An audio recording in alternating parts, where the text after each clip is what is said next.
السلام علیکم دوستو، کیسے ہیں آپ سب؟ میں زبینہ فیاض ایک بار پھر آپ کے ساتھ میں شروع کر رہی ہوں ابابیل by the secret colour part 30۔ دسمبر 26۔ دنیا ابھی تک کرسمس کی رنگینیوں میں مشغول اپنی یادیں بنانے میں مصروف تھی۔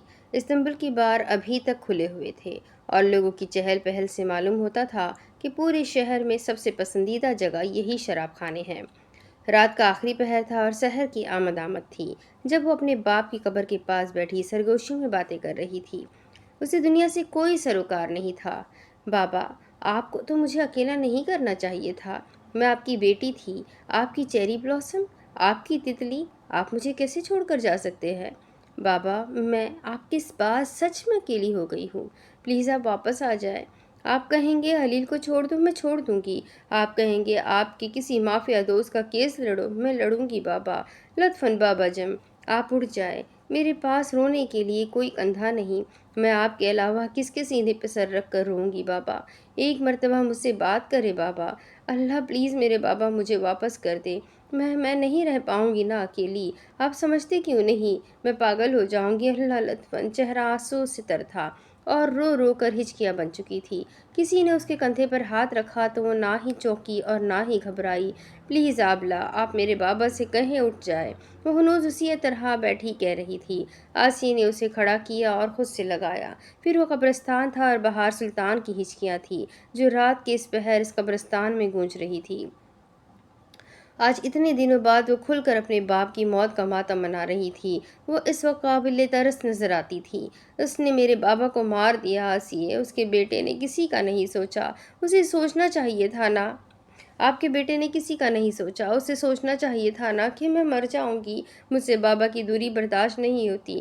مجھ سے یہ سب برداشت نہیں ہو رہا۔ وہ کہتا تھا مجھ سے محبت کرتا ہے، جھوٹ کہتا تھا نا۔ اسے مجھ سے کوئی محبت نہیں تھی۔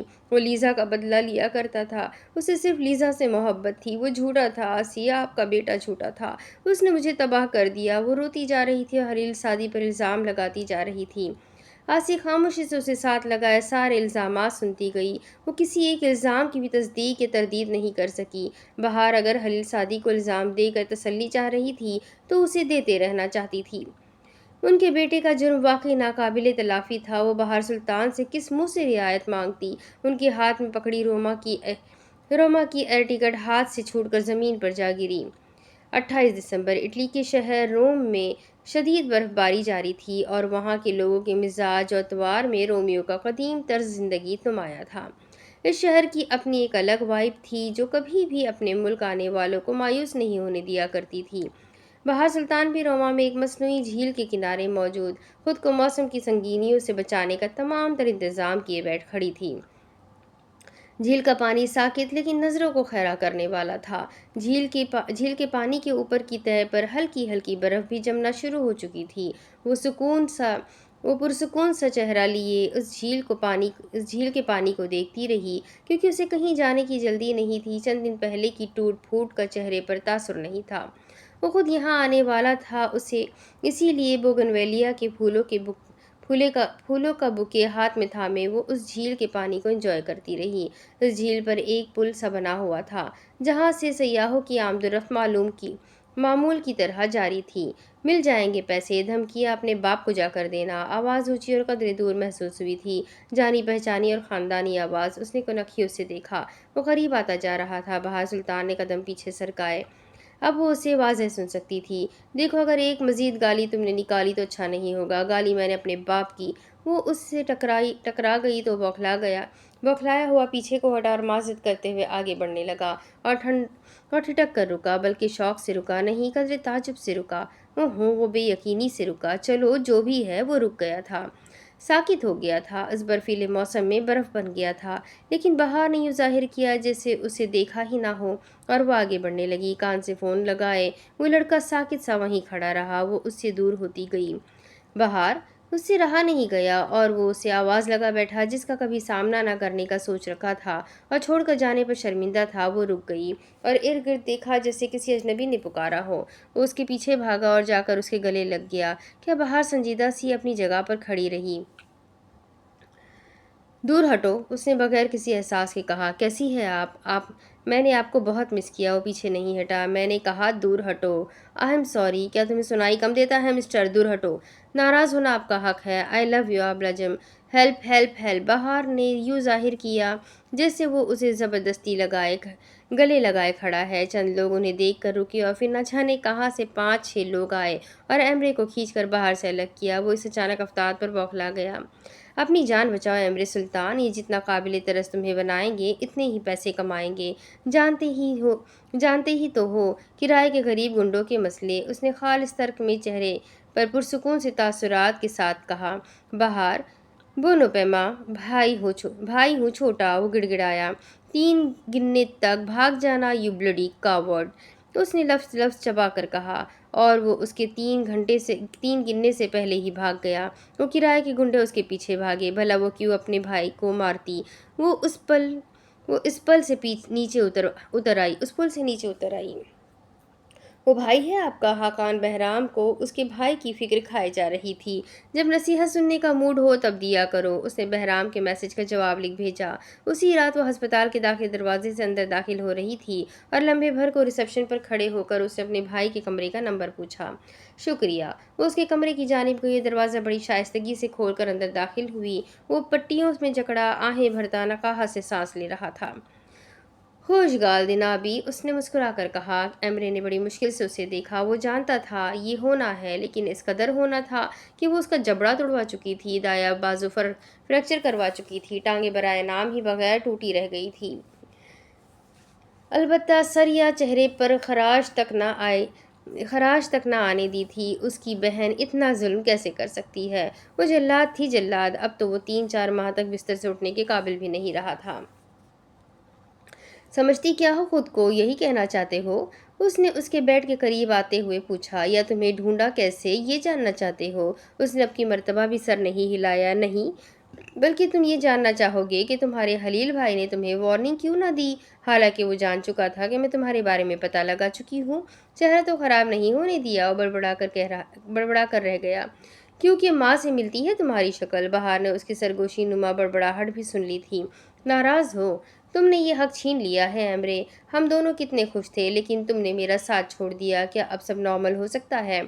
ہم چاہے تو ہو سکتا ہے۔ وہ بڑے ہو چکے تھے، چھوٹی چھوٹی باتوں پر لڑنے کے بجائے سنجیدہ مسائل پر بحث کرنے لگے تھے۔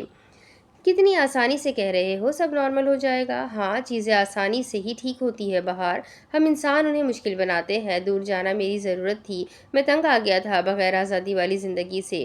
میں نے تم سے کچھ بھی نہیں پوچھا اور نہ مجھے جاننے کی ضرورت ہے۔ تم نے مجھے تب چھوڑا تھا ایمرے جب ہم دونوں کو ایک دوسرے کی ضرورت تھی۔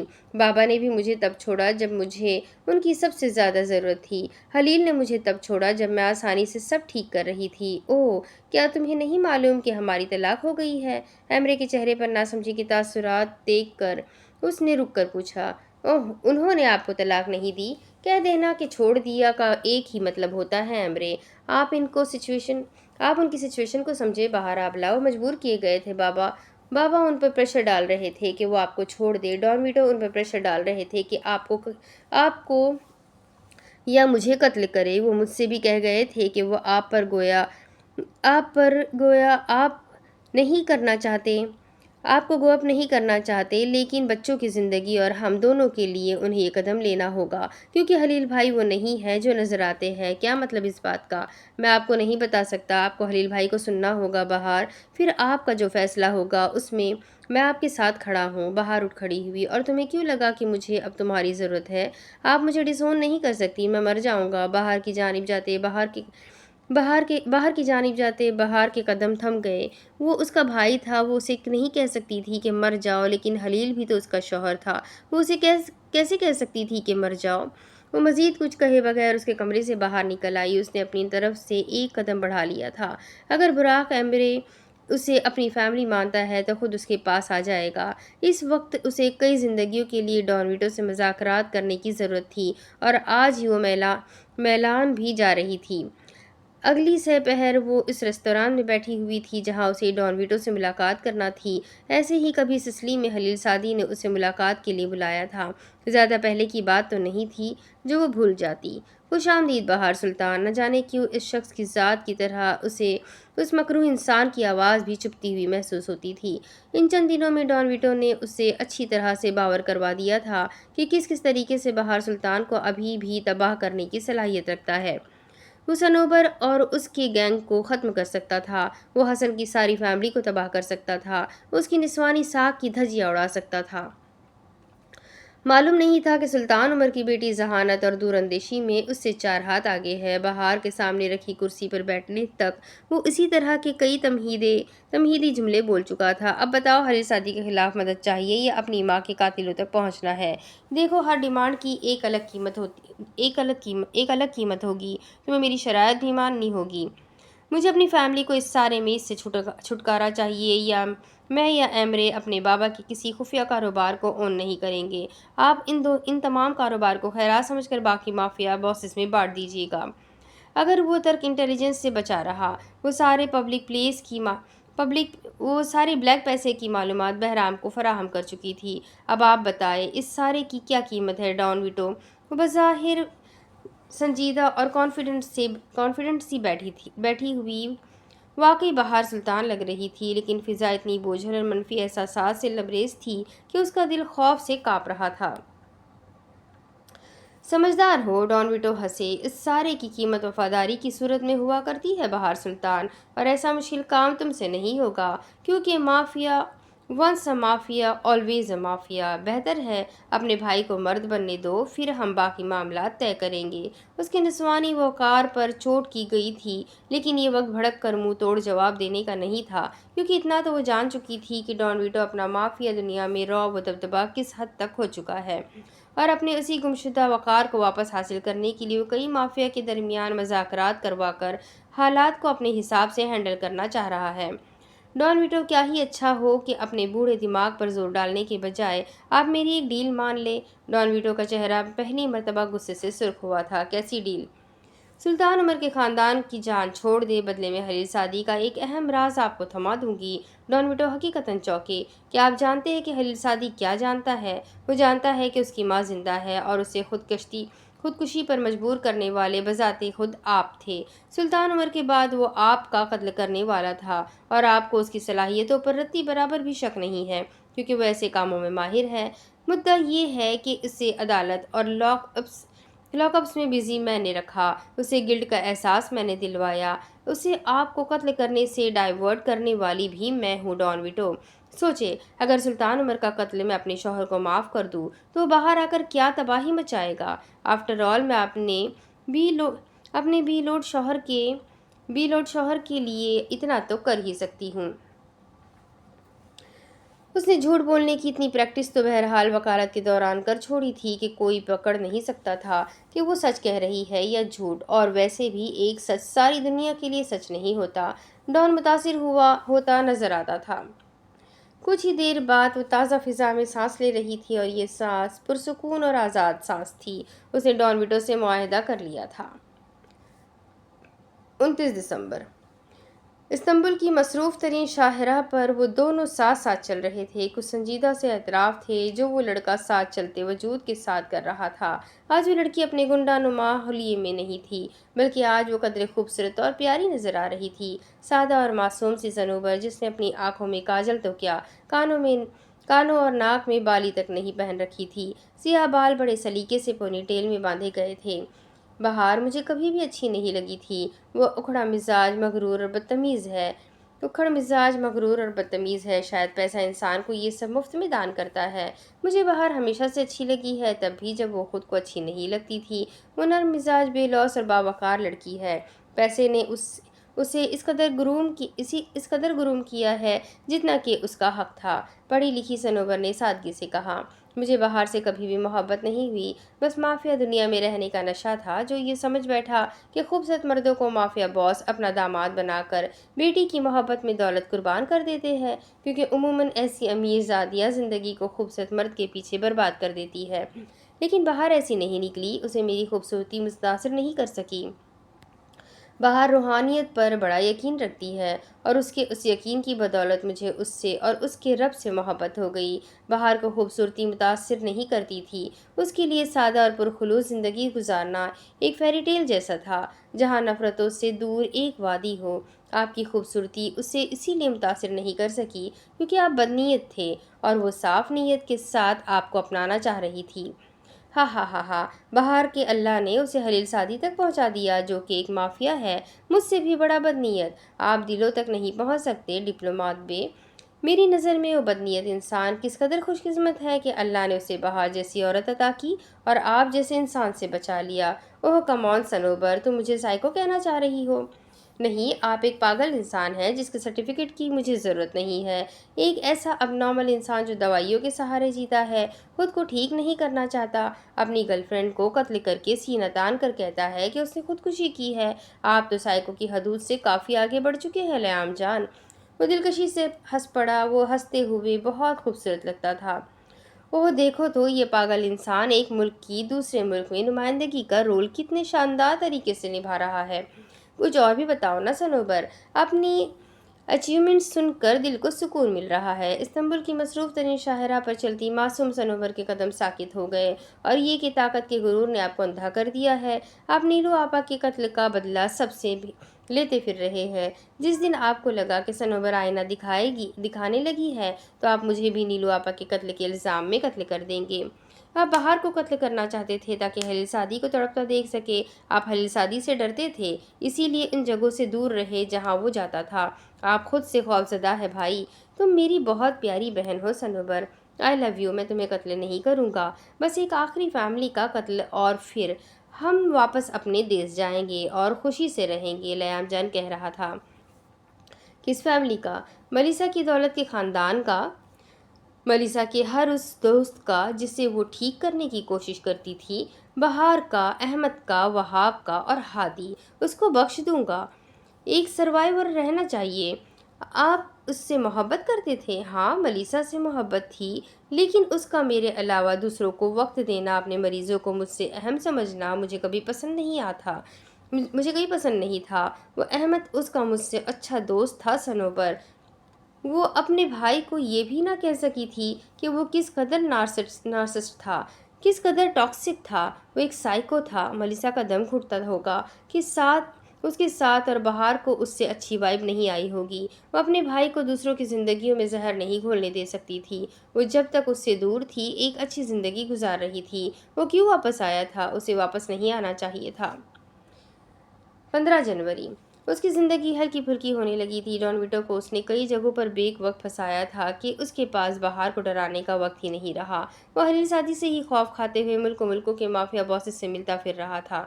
بہار اس وقت MIT کی حفاظت میں تھی۔ سلطان عمر اور خلیل سعدی اس کی زندگی میں نہیں تھے۔ لیام جان بھی منظر سے غائب تھا۔ سنوبر کے مطابق وہ واپس چلا گیا تھا۔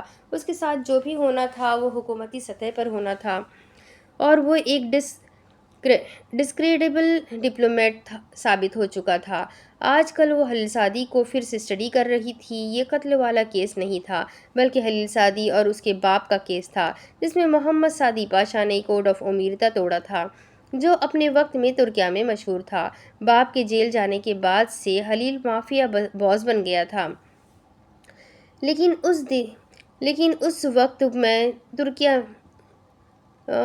اس دوران وہ کافی عرصے غائب بھی رہا تھا، اور وہ یہی نہیں پتہ لگا پا رہی تھی کہ وہ اس عرصے غائب کہاں ہوا تھا۔ دوسری چیز جو خلیل کو اس کی نظر میں مشکوک بنا رہی تھی وہ اس کا باقی مافیا سے ہٹ کر کام کرنا تھا۔ خلیل اور سلطان عمر کی وجہ سے ترکیہ کے کئی بڑے مافیا نیٹ ورک بے نقاب ہوئے تھے، لیکن اس کا شوہر ابھی بھی ایک مسٹری تھا جو حل ہونے میں نہیں آ رہا تھا۔ خلیل سعدی ایک مافیا تھا، پھر بھی اس کی ہسٹری ایک طرح سے کلیئر تھی کیونکہ اس کے خلاف گواہیاں کم اور الزامات زیادہ تھے۔ وہ ڈرگز مافیا نہیں تھا، وہ رشوت خوری اور قتل و غارت بھی نہیں بہت کم کرتا تھا۔ منی لانڈرنگ کے کاروبار میں وہ آٹے میں بال کے برابر تھا۔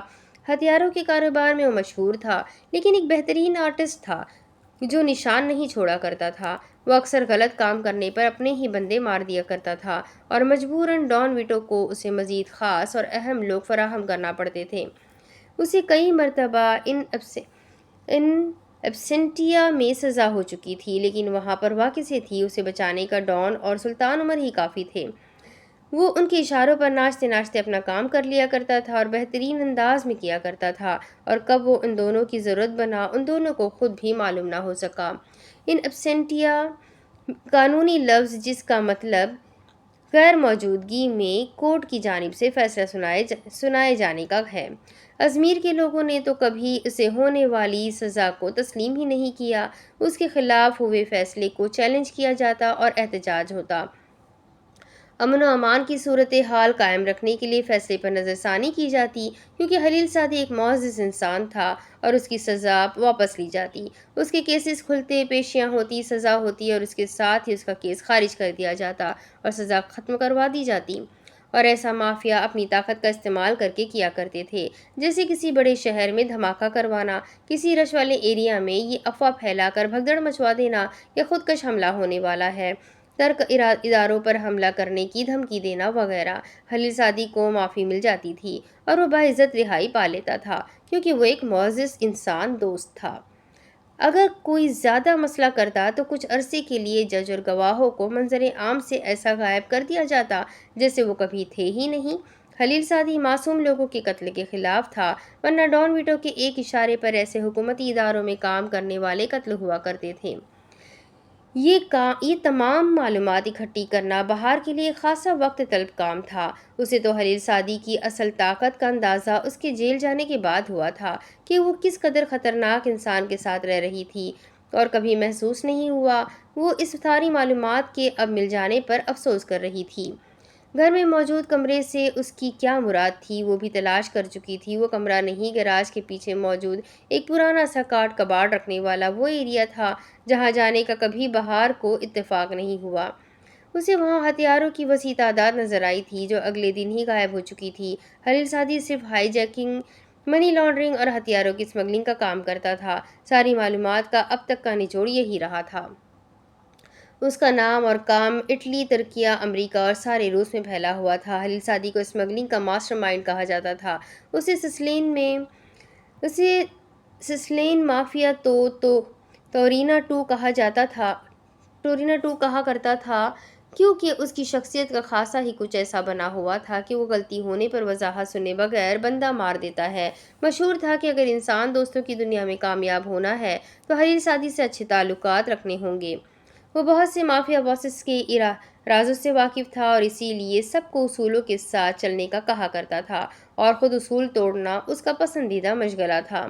اس کے پاس موجود اطلاعات اور معلومات ہمیشہ سچ ہوتی تھی، جس کی وجہ سے انسان دوستوں کو اس پر بھروسہ تھا۔ بہت سے مافیا صرف اس کے نام سے واقف تھے کیونکہ اسے پوشیدہ اور خفیہ رہنا زیادہ پسند تھا۔ لیکن کیوں؟ یہ ایک نکتہ تھا جو بہار سلطان کو الجھا رہا تھا۔ ایک مرد کیوں اپنی شناخت لوگوں سے چھپاتا پھر رہا ہے؟ وہ شخص جسے باس آف ٹو ورلڈ بھی سمجھا جاتا ہے، وہ اپنی شناخت کو چھپائے رکھنے میں کیسے اور کیوں کر کامیاب ہوا تھا؟ ایسا ممکن نہیں ہو سکتا جب تک اس کے ساتھ ایک بڑا نیٹ ورک صرف اسی خاطر نہ جڑا ہو کہ وہ اس کی اصلیت کو چھپا سکے۔ اس کے بارے میں معلومات بہت کم تھی، لیکن وہ معلومات ایسی تھی کہ کورٹ ان کو نہ مانتا۔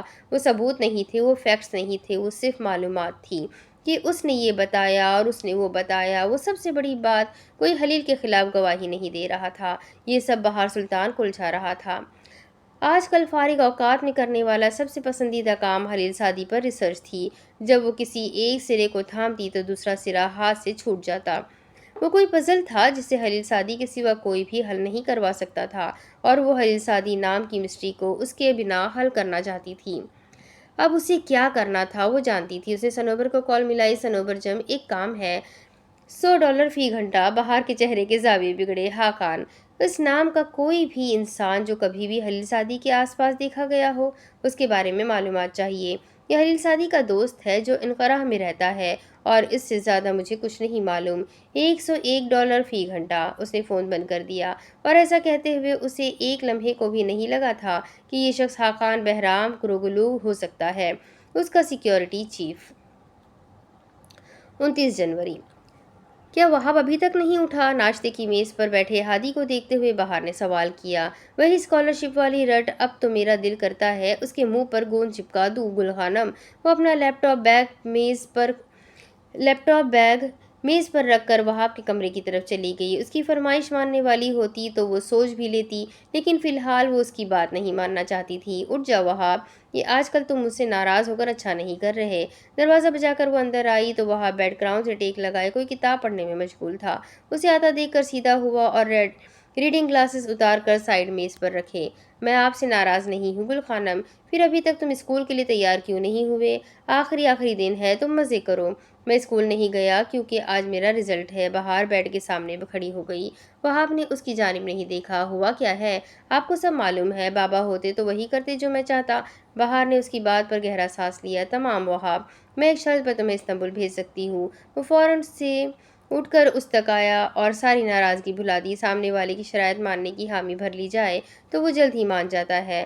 تم مجھے اور ہادی کو بھی ساتھ لے جانے کی حامی بھرو۔ بہار نے مسکراہٹ دبا کر کہا۔ یو گل خانم، اس نے اکتا کر کہا۔ بہار کو اسے استنبول میں اسکالرشپ ملنا برا نہیں لگا تھا، لیکن وہ اس کے لیے امریکہ یا کسی دوسرے ملک میں اسکالرشپ اپلائی کرنا چاہتی تھی۔ وہ چاہتی تھی وہاب ترکیہ میں نہ پڑھے، وجہ وہاں کا غیر مطمئن شدہ تعلیمی نظام تھا اور وہ ان بچوں کو بیسٹ دینا چاہتی تھی۔ ایوت وہاب، اس نے مسکرا کر کہا تو وہاب نے اپنا ماتھا پیٹ لیا۔ ایسا نہیں ہو سکتا انجم، مطلب اسکالرشپ صرف ایک اسٹوڈنٹ کو ملتا ہے، اس کی فیملی کو نہیں۔ اسے لگا بہار کو یہ بنیادی سی معلومات ابھی جاننے کی ضرورت ہے۔ ٹھیک ہے، تم اسکالرشپ پر جاؤ اور ہم اپنے خرچے پر وہاں اچھا سا گھر لے کر ایک ساتھ رہیں گے۔ آپ بالکل بابا کی طرح ہے، وہ جب اکیلے ہماری پرورش کرتے تھے تو ایسے ہی پوزیسو رہا کرتے تھے۔ آپ کو سمجھ کیوں نہیں آتا کہ ہم بڑے ہو چکے ہیں؟ 12.5 سال کوئی ایسی عمر نہیں ہوتی وہاں آپ کے اولاد کو ہر کام ان کی مرضی کا کرنے دیا جائے۔ میں نے کب کہا مجھے میری مرضی کرنے دے؟ آپ مجھے استنبول نہ جانے پر اچھے دلائل دیں، میں آپ کی بات مان لوں گا، سمپل سی بات ہے۔ وہ بس مسکرا دی اور اسے کان سے پکڑ کر باہر ناشتے کی میز تک لائی۔ اسی شام وہ بچوں کے ساتھ ان کے اسکول کی بلڈنگ سے باہر نکل رہی تھی۔ چلو جناب، اب واپس استنبول جانے کی تیاریاں شروع کرو، ہادی نے جیسے خاصے اکتائے ہوئے انداز میں کہا، کیونکہ وہ ازمیر اور استنبول میں سینڈوچ بنتے بنتے تھک چکا تھا۔ اچھا نہیں ہے کہ ہم ترکیہ کے سب سے عظیم شہر میں رہیں گے، بہار نے مسکرا کر کہا۔ مجھے تو ازمیر ہی پسند ہے گل خانم۔ ہاں، یہاں نینا جو ہے۔ وہاب نے لقمہ دیا تو ہادی کا چہرہ سرخ ہوا۔ یہاں شیخ ہے اسی لیے، اور ویسے بھی jack of all trades is a master of none. اس کی بات پر وہاب نے بڑی مشکل سے اپنی مسکراہٹ روکی۔ وہ تینوں اس وقت وہاب کی گریٹ رزلٹ سیریمنی سے واپس آئے تھے۔ اس نے ہمیشہ کی طرح آج بھی اسکول ٹاپ کیا تھا اور اب اسے اسکالرشپ پر استنبول جانے کی آفر ہوئی تھی۔ گویا کہ استنبول کا تعلیمی نظام کوئی بہت اچھا نہیں تھا، لیکن ازمیر کی بدولت استنبول ہر حال میں بہتر تھا۔ ایسا نہیں تھا کہ بہار ان کے تعلیمی اخراجات برداشت نہیں کر سکتی تھی، وہ بس چاہتی تھی کہ وہ دونوں بچے اس کے سامنے رہے، اس کے ساتھ رہے، کوئی بھی دوبارہ سے بہار یا براق جیسا نہ بنے۔ ان کا باپ اگر جیل میں تھا تو وہ ان دونوں کی بھرپور توجہ سے پرورش کر سکے۔ وہ حلیل سعدی کا بدلہ ان دونوں سے نہیں لے سکتی تھی۔ وہ تینوں ابھی کار کے پاس ہی پہنچے تھے کہ بہار کا فون بجا۔ وہ وہاب کو کار کی چابی پکڑا کر ان دونوں کو کار میں بیٹھنے کا کہہ کر ذرا سائڈ پر ہو کر کال سننے لگی۔ سلام ساؤ جی، بہار سلطان، اس نے انجان نمبر دیکھ کر اپنا تعارف کروایا۔ آج اس کے چہرے پر اکتاہٹ نمایاں تھی۔ حلیل سعدی کے لیے اس کے چہرے پر چونک کے جانے والے تاثرات تھے۔ کیا ڈپٹی حاقان جانتے ہیں تمام مراکز میں کل آ جاؤں گی۔ اس نے حامی بھر کر فون بند کر دیا، لیکن چہرے پر ابھی بھی پرسوچ چھائیاں نظر آ رہی تھی۔ وہ آنکھیں چھوٹی کیے اسکول کی عمارت کو گھورتے ہوئے نہ جانے کیا سوچے جا رہی تھی جب وہاب نے اسے پکارا۔ گل خانم، گفٹ کے بارے میں گھر جا کر ڈسکس کر کے پھر خریدیں گے، ابھی چلتے ہیں۔ وہاب کی بات پر سر جھٹک کر پلٹی اور مسکرا کر ڈرائیونگ سیٹ سنبھال لی۔ تو جناب، آج براق آبی کی عیادت کرنے کون چلے گا؟ بیک ویو مرر سیٹ کرتے ہوئے اس نے سرپرائز دینے والے انداز میں ان دونوں سے پوچھا۔ آر یو کڈنگ گل خانم؟ وہاب نے حیرت سے پوچھا۔ کار ریورس کرتے ہوئے اس نے بیک ویو مرر سے وہاب کو دیکھتے ہوئے نفی میں سر ہلایا۔ وہ دونوں پیچھے سیٹ بیلٹ باندھ کر بیٹھے ہوئے تھے۔ وائے گل خانم، وائے! واؤ گل خانم، واؤ! ہادی پچھلی سیٹ سے ہی آگے کو ہوا اور بہار کے گلے میں بازو ڈال کر اس کے گال پر پیار کیا۔ او ہادی، ایکسیڈنٹ کرواؤ گے کیا؟ پیچھے ہٹو لڑکے، وہ نرمی مگر خفگی سے کہہ رہی تھی اور پیچھے مڑ کر ان دونوں کو دیکھا۔ اب خلیل سعدی بھی نہیں تھا تو بہار کو ایسا لگتا تھا کہ اس کی کل کائنات یہ 2 بچے ہیں۔ ہاں، خلیل سعدی کے بچے۔ آپ بہت اچھی ہے گل خانم۔ بیلی یوردم مجھے معلوم ہے یوروم بیلی یوروم مجھے معلوم ہے، اس نے مسکرا کر کہا۔ اگلی صبح مصروف سی طلوع ہوئی تھی۔ آج بچوں کو حسن کے ساتھ براق کے پاس ہسپتال جانا تھا اور بہار کو انقرہ جانا تھا۔ وہ جانے سے پہلے بہرام سے رابطہ کرنا چاہتی تھی، لیکن اس کا فون مسلسل بند جا رہا تھا۔ البتہ اسے یقین تھا کہ وہ ہیڈ کوارٹر پہنچتے ہی اسے آسیہ یا بہرام سے مل سکے گی۔ اسے اپنے بھائی کو واپس لانے کے لیے کوئی خاص تردد نہیں کیا تھا۔ اسے ہی واپس آنا تھا۔ واپس وہی آتے ہیں جو چھوڑ کر جاتے ہیں۔ اگر اس کا بھائی شدید قسم کے بیڈ ریسٹ پر نہ ہوتا تو یقیناً وہ کہہ سکتی تھی کہ وہ ایک جینٹل مین بن کر لوٹا تھا، اور ایسا صرف خلیل سعدی کی بدولت ممکن ہوا تھا۔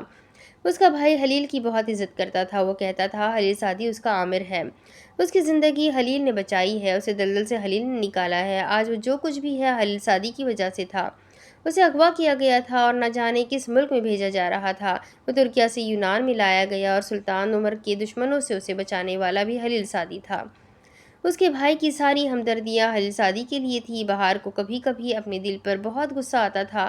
وہ سلطان عمر سے نفرت نہیں کر پاتی تھی کیونکہ وہ اس کے بابا تھے اور وہ ان سے محبت کرتی تھی۔ اب وہ مر چکے تھے تو وہ ان کی صرف برائٹ سائٹ یاد رکھنا چاہتی تھی۔ وہ خلیل سعدی سے بھی نفرت نہیں کر پاتی تھی کیونکہ وہ ہادی اور وہاب کا باپ تھا اور اس نے براق ایمرے کو بھی بچایا تھا۔ انہی سوچوں کو ذہن میں لیے وہ ازمیر سے انقرہ کے لیے نکل چکی تھی، اور جس وقت وہ انقرہ کی حدود میں داخل ہو رہی تھی تب بھی اس پر یہی سوچیں سوار تھیں۔ کار کو MIT کے ہیڈ کوارٹر کے باہر روک کر وہ بلڈنگ کا معائنہ کرنے میں مشغول تھی۔ وہ یہاں آج زندگی میں پہلی مرتبہ آئی تھی، اور وہ بھی خلیل سعدی کی وجہ سے۔ نہ جانے خلیل سعدی کی وجہ سے اسے اور کہاں کہاں جانا تھا۔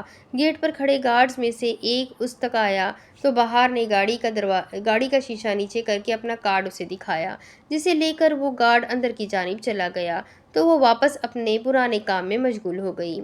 تم مجھ سے جیل میں ملنے مت آیا کرو، وہ اس کے سامنے بیٹھا ہمیشہ کی طرح بے نیاز سا کہہ رہا تھا۔ وہ اس کی بات کے پیچھے کا مقصد نہیں جانتی تھی، لیکن اگر وہ کہہ رہا تھا تو وہ بار بار آئے گی۔ جب اس کا استنبول چکر لگے گا وہ تب اس سے ملنے آئے گی۔ وہاں بیٹھے کئی دن پہلے اس نے سوچا تھا، لیکن یہ خلیل سعدی کی سزا کے بعد وہ آخری ملاقات تھی جو ان دونوں کے درمیان ہوئی تھی۔ میرا بھائی واپس آ گیا ہے، وہ حیران نہیں ہوا، جس کا صاف مطلب تھا کہ وہ جانتا تھا۔ یہ تو اچھی خبر ہے، وہ پاؤں ہلاتے ہوئے کہہ رہا تھا۔ وہ چاہتا ہے ہم تمہیں اپنے باپ کا قتل معاف کر دے، اس نے خلیل کے چہرے کے اتار چڑھاؤ دیکھتے ہوئے کہا۔ سو نائس آف ہم، کم از کم اس میں عقل تو ہے، اس نے جیسے شکر ادا کیا تھا۔ پھر کب کیس واپس لے رہے ہو تم لوگ؟ وہ مسکرا کر پوچھ رہا تھا۔ وہ میز پر دونوں ہاتھ رکھ کر قدرے آگے کو جھکی۔ تمہیں لگتا ہے بہار سلطان کے ہوتے ہوئے تم یہاں سے نکل پاؤ گے؟ غلط فہمی ہے خلیل سعدی۔ اس کی نیلی آنکھیں شرارت سے مسکرائی تھیں۔ تم ایمرے کو ساتھ نہیں لائی؟ کہیں میری وجہ سے تم دونوں لڑ تو نہیں پڑے؟ وہ بھی آگے کو ہو کر پوچھ رہا تھا۔ بہار کے چہرے پر کئی رنگ آ کر گزرے۔ اف خلیل سعدی، اف، وہ سخت کبیدہ خاطر نظر آتی تھی۔ نے بہار نے، کیوں احسان کرتے ہو مجھ سے جڑے لوگوں پر کہ بعد میں وہ تمہارے خلاف میرا ساتھ نہ دے سکے؟ وہ جیسے ضبط کے مارے اتنا ہی بول سکی تھی۔ میں احسان نہیں کرتا، بس ہو جایا کرتے ہیں، اس نے جیسے بے بسی سے کہا تھا۔ ساؤ جی خانم، آپ اندر جا سکتی ہے، گارڈ نے کار کا شیشہ بجا کر اس کا کارڈ اسے واپس کرتے ہوئے کہا تو اس نے گہرا سانس لے کر خود کو نارمل کیا۔ کیا وہ یہاں خلیل سعدی کے خلاف گواہی دینے کو تیار تھی؟ بہرحال وہ کار اندر لے آئی اور MIT کی بلڈنگ کے اندر کار ایک جانب کھڑی کی۔ اس کے فون پر میسج کی رنگ ٹون بجی جو صنوبر کے میسج کی مخصوص شدہ تھی۔ اس نے خاقان نامی شخص کی معلومات بھیجی تھی، لیکن وہ اسے بعد میں دیکھ لے گی۔ وہ کار سے نکلی اور سارے میں نگاہ ڈالتے ہوئے آگے بڑھ آئی۔ رات کے اس پہر بھی وہاں روشنیاں پھیلی ہوئی تھی۔ کالے نیلے سوٹ بوٹ والے افسران ادھر سے ادھر چل رہے تھے۔ عمارت کے باہر بھی گہما گہمی خوب تھی۔ گارڈز جو فوجی وردی میں ملبوس تھے ذرا فاصلے پر کھڑے تھے، جیسے ان کی ڈیوٹی صرف اتنی تھی کہ گن اٹھا کر گردن اکڑا کر سامنے دیکھنا ہے۔ کار لاک کر کے وہ پودوں کے درمیان بنی سرخ اینٹوں والی سڑک پر چلتی اندر کی طرف جا رہی تھی کہ سامنے سے MIT کے ڈپٹی انٹیلیجنس انڈر سیکرٹری آ رہے تھے۔ وہ خاقان بہرام کوروگلو تھے۔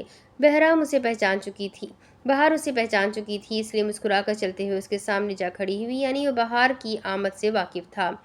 ہوش گال دن ساؤ جی بہار، بہرام نے مسافر کے لیے ہاتھ آگے کیا، ایک بیگ جی کی حیثیت سے نہیں بلکہ اپنے عہدے کی حیثیت سے۔ "ساو حقان بے"، اس نے بھی مسکرا کر مصافحہ کیا۔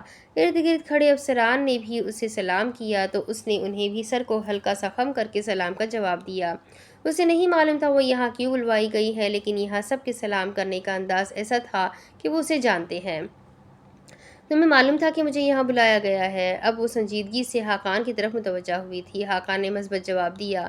"ویل، پھر تو تمہیں کافی پروفیشنل انداز میں مجھے یہاں پر بلانے کا مقصد بتانا چاہیے۔" "پروفیشنل انداز میں؟ سیریسلی؟" بہار نے اس کی بات کے جواب میں اس بات میں سر ہلایا۔ "آپ کا بہت نام سنا ہے بہار سلطان، آج آپ سے ملنے کا شرف حاصل ہوا ہے۔ ماشاءاللہ، آپ بہت ایمانداری سے مافیا اور دہشت گردی کے خلاف کام کر رہی ہے، اور مجھے امید ہے کہ اب وقتاً فوقتاً ہمیں آپ کی مدد کی ضرورت پڑتی رہے گی۔ ہمیں ایک خاص مشن کے لیے ایک قابل اعتماد وکیل کی ضرورت ہے۔ کسی نے کیا بتانا تھا، ہم نے خود ہی آپ کے گھر کا دروازہ کھٹکھٹا ڈالا۔"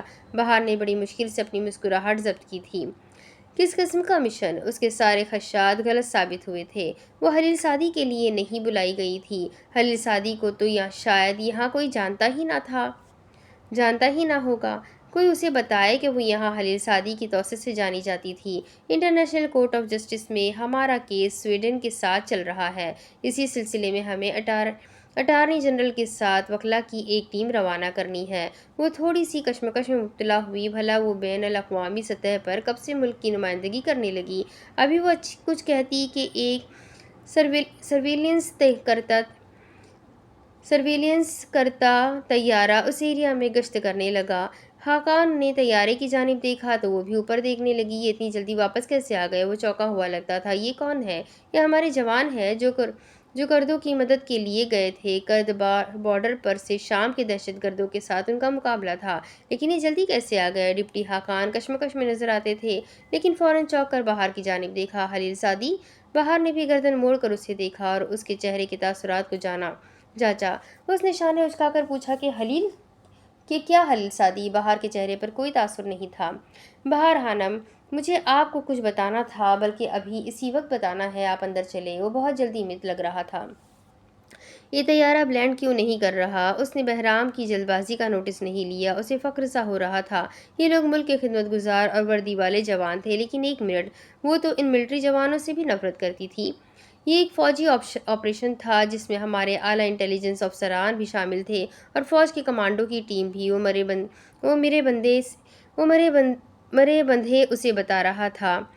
"اللہ اللہ، یہ کیا ہو گیا تھا؟" خاقان پہلو پر پہلو بدل رہا تھا۔ بہار نے اس سبززار کی جانب دیکھا جہاں وہ طیارہ آخرکار لینڈ کر رہا تھا۔ "ہمیں ترک سپہ سالاروں پر فخر ہے۔" اس نے بہار کو کہتے ہوئے سنا۔ وہ جان چکا تھا کہ اب کچھ اس کے ہاتھ میں نہیں ہے۔ وہ کوئی تبصرہ کرنے کے بجائے خشمگین سا مسکرایا اور اپنے لیے دعائیں مانگنے لگا۔ وہ طیارے سے اترنے والے لوگوں کو دیکھے گئی۔ ایک کے بعد دوسرا اتر رہا تھا جو سب خاکی یونیفارم میں تھے۔ خاقان نے اسے اندر چلنے کا اشارہ کیا تاکہ وہ اندر موجود دیگر افسران سے ملوا سکے اور ہیڈ کوارٹر کا دورہ کروا کر بریفنگ دے سکے۔ کم از کم وہ اندر تو چلے۔ وہ سر ہلا کر اس کے پیچھے چل دی۔ جانے سے پہلے اس نے فورس کے جوانوں کو دوبارہ سے مڑ کر ضرور دیکھا تھا جن کی اب اس کی جانب پشت تھی۔ وہ سامنے کھڑے کسی آفیسر کی بات سن رہے تھے۔ اسے آج بلا وجہ ہی ان پر فخر ہوا تھا۔ وہ اندر کی جانب چل دی۔ ہوا ویسے ہی سرد سی چل رہی تھی۔ اس کا اندر کی جانب اٹھتا قدم رکا جب بادل زور کے گرجے۔ اس کے ذہن میں پہلا خیال ہی ہادی کا آیا تھا جو بادل گرجنے کی آواز سے ڈرتا تھا۔ وہ لوگ شاید اب تک براق کے پاس ہی تھے۔ وہ گہرا سانس لے کر آگے بڑھ گئی۔ اندر چل کر ڈپٹی خاقان اس کا تمام افسران کے ساتھ تعارف کروانے لگے۔ سبھی اس کے ارد گرد جمع ہو گئے جیسے سالوں سے اسے ہی دیکھنا چاہتے ہوں۔ وہ وہاں کام کرنے والوں کا بھی تعارف کروا رہے تھے اور وہ مسکرا کر اپنا تعارف سن رہی تھی۔ اس کی ذات میں ایک وقار سا تھا کہ سب اسے دیکھے جا رہے تھے۔ جس جانب وہ جا رہی تھی نظریں ادھر کو اٹھ رہی تھی، جیسے اپنی پسندیدہ سیلیبریٹی کو دیکھنے کے بعد اکثر لوگ فین مومنٹ میں چلے جاتے ہیں۔ یا وہ اسے جانتے تھے، اگر نہیں تو یہ اس کا وقار اور اعتماد ہی تھا جو اسے دیکھتے رہنے پر مجبور کر رہا تھا۔ ایسا ہی کچھ بہار کے ساتھ وہاں پر ہو رہا تھا۔ "سر، آدھے گھنٹے بعد میٹنگ روم تیار ہوگا۔ ٹیم کو بھی ریڈی ہو کر پہنچنے کا بتا دیا ہے اور ہمارے جوان بھی تازہ دم محسوس کر رہے ہیں، اتنا کہ وہ اگلا آپریشن کرنے کو بھی تیار ہیں۔" ایک افسر ڈپٹی خاقان کے پاس آ کر بتا رہا تھا۔ حقان کی توجہ اس وقت اس کی جانب نہیں تھی، اسی لیے اس نے سر ہلا دیا۔ باہر وہاں موجود کسی خاتون افسر سے بات کر رہی تھی اور پکا اندازہ یہی تھا کہ وہ دونوں کیریئر میں ہونے والی اونچ نیچ کی باتیں کر رہی ہے۔ اے واللہ، خلیل بے داخلی دروازے کی طرف دیکھ کر پرجوش سا حقان کہہ رہا تھا۔ آنے والی صورتحال سے ناواقف بہار جو کسی لڑکی سے بات کر رہی تھی، اس کی آواز پر چونکی، پھر اپنے کام میں ہی مشغول رہی۔ پورے ترکیہ میں کوئی ایک خلیل تو نہیں ہے۔ یوک زینب جم، مجھے ایسی میٹنگز بہت بور کر دیتی ہے۔ اور اس نے گردن موڑ کر اس جانب دیکھا جہاں سے دو بغیر یونیفارم کے اور 7-8 یونیفارم والے افسران کا گروپ چلا آ رہا تھا۔ سب ان کی طرف ہی متوجہ تھے۔ زینب اسے دیکھ رہی تھی۔ اس نے ایک نظر اس جانب دیکھ کر گردن واپس موڑ کر زینب سے کہا، ہمارے پاس تو کھانے کا وقت بھی مشکل سے نکلتا ہے۔ پھر ایک پل کو وہ ساکت سی ہو گئی، زبان تالو سے چپک گئی، آنکھوں میں بے یقینی واضح ہوئی۔ دماغ نے جیسے کوئی فلم ریوائنڈ کی، وہ چند لمحات پیچھے چلی گئی۔ دل نے نفی کی کہ اس نے کچھ غلط دیکھا ہے، یہ محض غلط فہمی تھی۔ اس نے سر اٹھایا اور سامنے کھڑی زینب کو دیکھا جو اس کے چہرے کے اتار چڑھاؤ کو دیکھ کر اسی جانب دیکھنے لگی تھی۔ وہ بھی آنے والوں کی جانب متوجہ ہو چکی تھی۔ اور بہار نے دھیرے سے واپس گردن گھمائی۔ وہ کبوتر کی طرح آنکھیں بند نہیں کر سکتی تھی۔ نظروں کا دھوکہ تھا، تب بھی اسے واپس دیکھنا پڑا، اور اگر حقیقت تھی تو نظریں چرانے کا سوال ہی پیدا نہیں ہوتا۔ سب جیسے صدیوں میں ہونے لگا۔ وہ واپس مڑی تو آنکھیں پتھرا گئی، وہ سانس لینا بھول گئی، چہرے کی ہوائیاں اڑ گئی، بے یقینی سے اس کا چہرہ زرد پڑنے لگا۔ یہ سراسر جھوٹ تھا، یہ صاف صاف نظروں کا دھوکہ تھا، یہ خواب تھا، خیال تھا، باخدا سچ نہ تھا۔ یہ خلیل سعدی نہیں ہو سکتا، اتنا بڑا دھوکہ اس کے ساتھ نہیں ہو سکتا، خدا اسے اس قدر بے وقوف نہیں بنا سکتا۔ جو نظر آ رہا تھا وہ محض نظروں کا دھوکہ تھا۔ ہاں، نظروں کا دھوکہ ہوتا ہے، یقیناً بہار کو بھی وہی ہو رہا تھا۔ جیسے کانوں سنا جھٹلایا جا سکتا ہے، بالکل ویسے ہی آنکھوں دیکھا بھی دھوکہ ہو سکتا ہے۔ لوگ سچ کہتے ہیں، نظر دھوکہ دیتی ہے۔ بہار سلطان کی سی آنکھوں کو بھی دھوکہ ہو رہا تھا۔ کاش ساری کائنات مل کر یہ کہہ دے کہ بہار سلطان کی آنکھیں فریب دیکھ رہی ہے، دھوکہ کھا رہی ہے۔ ایسا کچھ نہیں ہے۔ وہ ان سب سے آگے چل رہا تھا، جیسے ان کی ٹیم کا لیڈر ہو، جیسے ان کا بھی باس ہو، جیسے وہ ہمیشہ سے انہی کا حصہ رہا ہو۔ وہ قریب آتا جا رہا تھا اور وہ برف کی مورت بنی اپنی جگہ جم گئی تھی۔ اس پر شوق اتنا تھا کہ وہ پلک تک نہیں جھپکا رہی تھی، وہ ساکت تھی۔ اس لمحہ کوئی جذبہ سمجھ بوجھ میں نہیں آ رہا تھا۔ وہ اسے دیکھ کر چونکا ہوا لگتا تھا۔ وہ سب ان سے تھوڑے فاصلے پر آ کر ڈپٹی حاکان بہرام کے سامنے رکے۔ ڈپٹی حاکان کو سب نے سلیوٹ پیش کیا، سوائے اس کے جو صدا کا بے نیاز تھا۔ اس نے حاکان کو دیکھا، لیکن وہ اس کی جانب پشت کیے ان سب کی جانب دیکھ رہا تھا۔ اس نے ڈپٹی حاکان کو آگے بڑھتے اور خلیل سعدی کے گلے ملتے دیکھا۔ وہ بہت گرم جوشی سے گلے مل رہا تھا، جیسے وہ اس کا بھائی ہو، بہت قریبی ہو، ہمیشہ سے ساتھ ہو۔ بہار سلطان کی ساکت ہوئی آنکھیں دھندلی ہونے لگی، ان میں پانی جمع ہونے لگا، جذبات واپس لوٹنے لگے، ہتک کا احساس اپنی لپیٹ میں لینے لگا۔ اب ڈپٹی حاکان اسے نظریں ملائے بغیر ان سب سے اس کا تعارف کروا رہے تھے، اور باقی سب نے بنا اس کی اندرونی کیفیت کو جانے اپنا باری باری تعارف کروایا، سوائے اس کے جو ہمیشہ سے بے نیاز تھا۔ اس نے بہار کو دیکھا تو آنکھیں جھپکنے کی بجائے وہ اسے دیکھے گیا۔ بہار کو لگا یہاں کھڑی رہی تو گر جائے گی یا اس کا دل پھٹ جائے گا۔ سامنے کھڑا شخص اس کی کیفیت سے واقف تھا۔ عالیہ ساوجی خانم کو میرے آفس میں بٹھاؤ، میں آتا ہوں۔ اس نے نہایت سخت اور سنجیدہ آواز کے ساتھ عالیہ نامی خاتون کو کوئی اشارہ بھی کیا تھا کہ وہ بہار کی جانب چلی آئی۔ بہار اپنی جگہ سے 1 انچ بھی نہیں ہلی۔ وہ کسی آرٹسٹ کی کینوس پر بنتی تصویر کا نمونہ بنی کھڑی رہی، بس اسے دیکھتی رہی۔ کوئی سوال، کوئی وضاحت، کوئی بات وہاں نہ ہو سکی۔ دھندلی آنکھوں نے آج ہار مان لی تھی۔ بہار سلطان نے آج خلیل سعدی کو چھوڑ دیا تھا۔ خلیل اس کے اگلے متوقع ری ایکشن سے بچنے کے لیے اسے وہاں سے بھیجنا چاہتا تھا۔ کم از کم وہ یہاں ان سب کے سامنے بہار سے تھپڑ نہیں کھا سکتا تھا، کیونکہ وہاں موجود ہر شخص بہار کو جانتا تھا کہ وہ خلیل سعدی کی بیوی ہے۔ ہاں، وہ سب ان کے درمیان اتنی بڑی غلط فہمی کے بارے میں بھی جانتے تھے۔ بہار خانم، آپ میرے آفس میں جا کر بیٹھیں، ہم بات کرتے ہیں۔ حاکان کی آواز بھی نہ جانے کتنی گہرائی سے آئی تھی۔